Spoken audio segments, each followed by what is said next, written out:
Halo, selamat datang kembali di pembahasan kita. Pernah nggak sih Anda merasa kayak tenggelam di lautan email, notifikasi, sama daftar tugas yang nggak ada habisnya? Kayaknya banyak yang ngalamin itu ya sekarang. Iya kan? Nah, Anda nggak sendirian. Hari ini kita mau coba kupas bagian awal buku Getting Things Done. Buku ini mencoba jawab, kenapa sih era informasi ini kok rasanya menantang banget? Dan kenapa cara lama kita ngatur kerjaan mungkin udah nggak pas lagi? Betul. Misi kita hari ini, coba pahami realitas baru ini. Dan yang penting, akar stres kerja yang sering kita rasakan tuh apa sih sebenarnya? Oke, kita mulai dari perubahan mendasar yang disorot buku ini ya. Ada pergeseran dari kerjaan fisik yang jelas gitu, ke apa yang disebut pekerjaan berbasis pengetahuan atau knowledge work. Nah, ini menarik. Pekerjaan jenis ini seringkali nggak kelihatan bentuk fisiknya. Iya, dan nggak ada garis finish yang jelas gitu kan.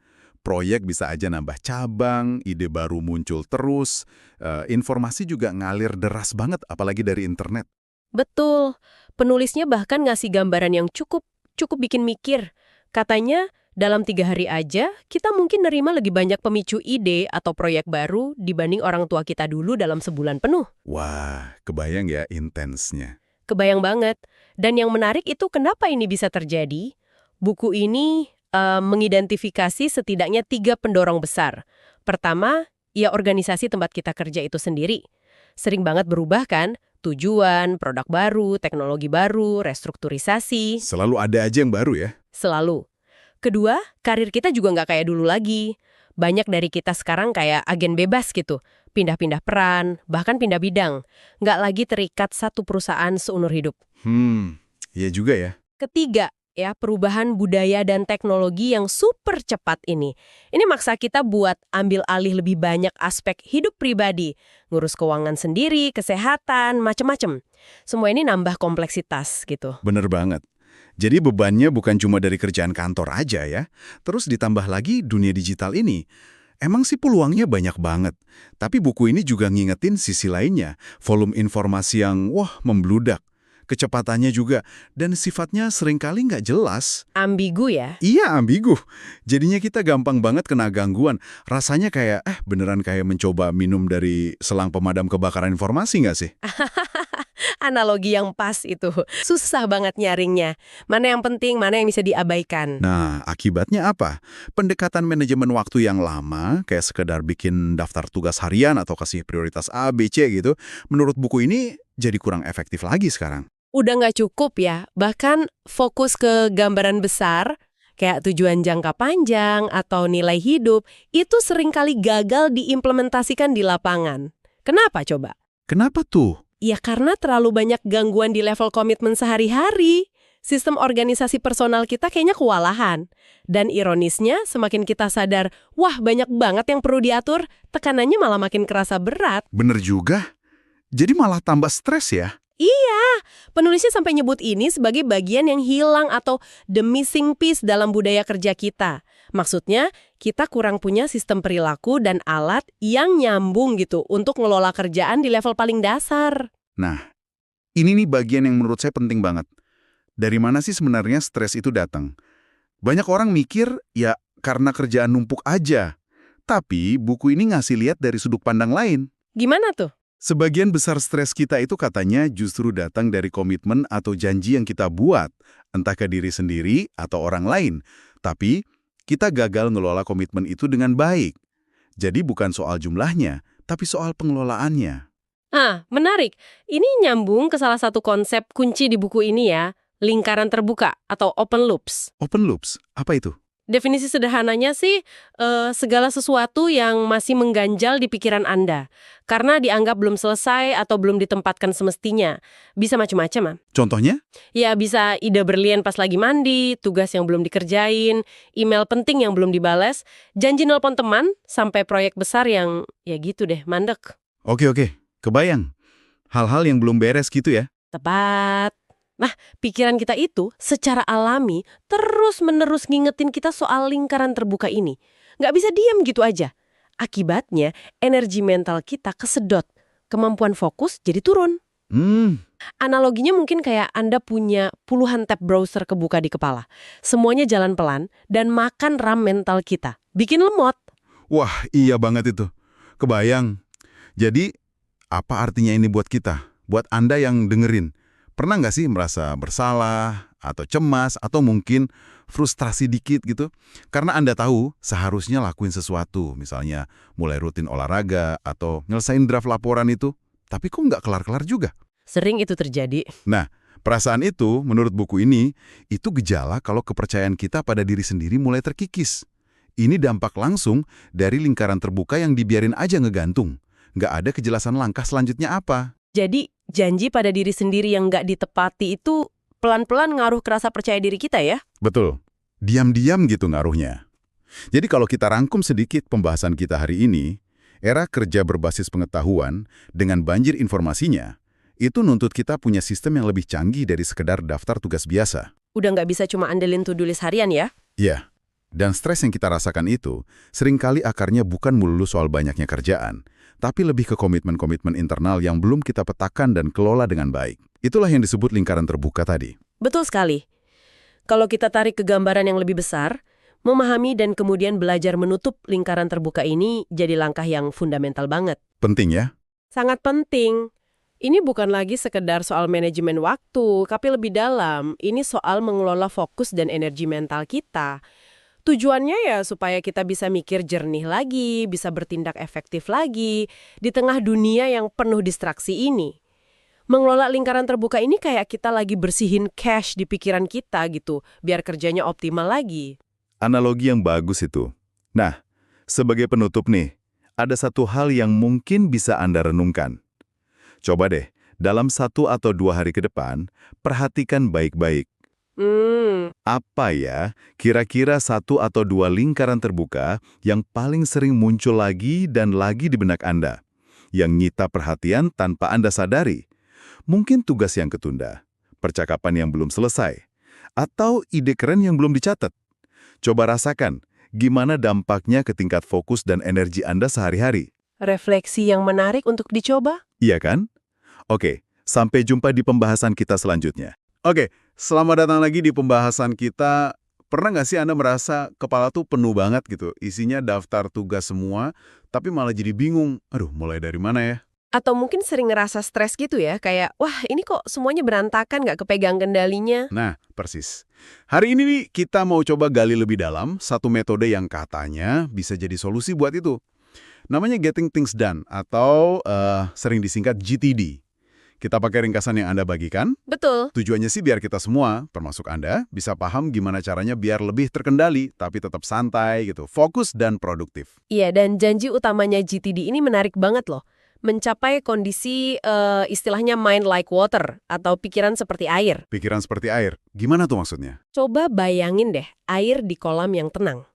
Kalau ada kerikil jatuh, reaksinya pas kan? Nggak heboh, berlebihan, tapi juga nggak kurang. Nah, itu tujuannya buat pikiran kita. Jernih, siap respons, jadi bisa fokus 100% ke tugas yang lagi dikerjakan. Oke. Dan sumber ini juga bilang, stres itu seringnya bukan karena kerjaannya kebanyakan loh, tapi lebih karena kita ngerasa kurang kontrol. Sistemnya mungkin berantakan, atau ya itu tadi, nggak jelas langkah selanjutnya apa buat komitmen kita.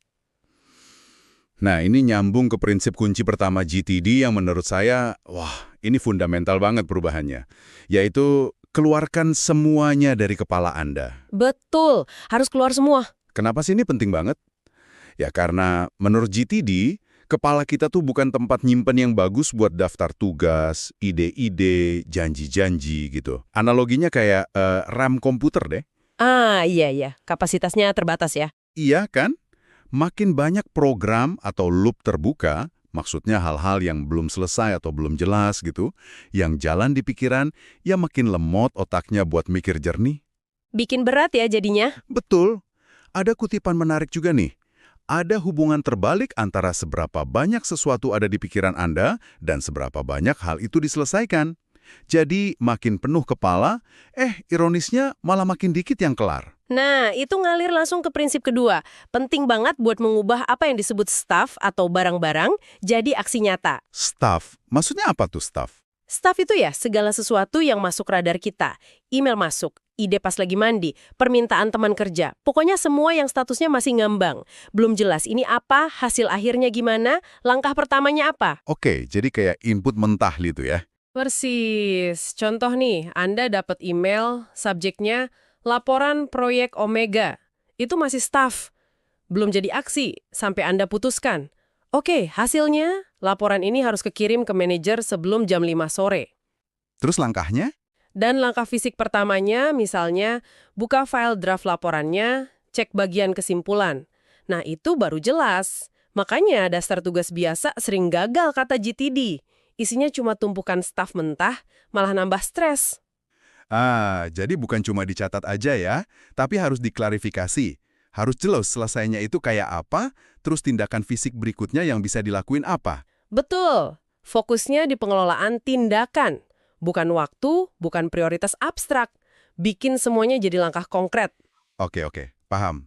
Nah, buat ngelola semua ini, GTD punya 3 pilar utama. Yang pertama, tangkap, capture.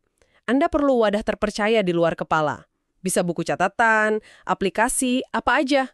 Pokoknya tempat nampung semua ya. Iya, tampung semua yang menarik perhatian. Jangan disaring dulu. Besar, kecil, penting, nggak penting, tangkap aja. Kedua, klarifikasi. Nah, ini tadi ya. Iya, proses satu persatu item yang ditangkap, tanya, perlu tindakan nggak? Kalau iya, apa langkah berikutnya? Atau ini masuk proyek mana? Kalau nggak perlu tindakan, ini sampah. Referensi buat disimpan, atau ide buat nanti aja, inkubasi. Berarti dipilah-pilah ya setelah ditangkap. Betul, harus jelas statusnya. Lalu pilar ketiga, organisasi, organize, dan tinjau, review. Oke, setelah jelas diapain? Nah, pengingatnya ditaruh di tempat yang pas. Janji temu ya di kalender. Tugas kayak telepon Budi, masuk ke daftar tindakan selanjutnya. Rencana besar kayak renovasi dapur, masuk daftar proyek. Jadi ada tempatnya masing-masing. Iya. Dan yang nggak kalah penting, tinjau sistem ini rutin, harian, mingguan. Biar tetap relevan, tetap dipercaya. Biar beneran bantu kosongin pikiran, bukan jadi beban baru. Masuk akal. Harus dirawat sistemnya ya. Pendekatan GTD ini juga agak unik ya. Sifatnya bottom up, dari bawah ke atas. Maksudnya gimana tuh? Mulainya dari yang paling dasar, paling konkret di depan mata. Email di inbox, kertas di meja, beresin itu dulu. Dengan gitu, pelan-pelan energi mental jadi lega, kepercayaan ke sistem tumbuh. Jadi nggak langsung mikirin tujuan hidup gitu ya? Haha, iya. Nggak langsung ke sana. Beresin dulu yang di depan mata. Nanti kalau udah terkendali, baru punya kapasitas buat lihat gambaran besar. Nah, kalau sistemnya udah jalan, baru deh kita bicara soal kontrol horizontal, jaga keseimbangan semua kerjaan, dan kontrol vertikal, fokus dalam ke satu proyek. Tujuannya tetap sama ya, biar pikiran tenang, kerjaan beres. Persis. Oke, jadi kalau dirangkum nih ya, GTD ini semacam kerangka kerja yang sistematis gitu. Bantu kita ubah staf yang ruwet di kepala jadi sistem tindakan yang jelas, terkelola. Biar nggak numpuk di pikiran ya. Iya, biar jadi kondisi pikiran seperti air tadi. Lebih fokus, lebih pegang kendali, dan ujung-ujungnya lebih rileks ngerjainnya. Ini bukan cuma soal ngerjain lebih banyak, tapi ngerasa lebih baik soal apa yang lagi dikerjain. Dan juga menariknya soal apa yang kita putuskan gak dikerjain sekarang. Nah, sebagai penutup nih, coba yuk kita praktik sedikit. Ingat prinsip tadi, keluarkan semua dari kepala, terus klarifikasi. Coba deh Anda pikirin sebentar aja, ada nggak satu barang atau loop terbuka sekecil apapun itu yang dari kemarin atau mungkin udah lama muter-muter aja di pikiran Anda? Contohnya apa tuh? Bisa aja email yang belum dibales, ide iseng yang belum dicatat, atau mungkin tugas rumah tangga yang ketunda. Coba deh, ambil 2 menit aja setelah ini. Tulis itu di kertas atau di note HP. Ditulis aja dulu ya. Iya, tulis dulu. Terus tentukan satu aja langkah fisik paling pertama, sekecil apapun, buat ngedorong itu maju. Misalnya kalau email, ya langkahnya buka emailnya. Kalau ide, ya tulis idenya di buku catatan. Oke. Langkah kecil aja ya. Kecil aja, coba rasain bedanya. Cuma dengan satu langkah awal yang konkret itu aja, seringkali rasanya udah agak lega loh. Coba ya.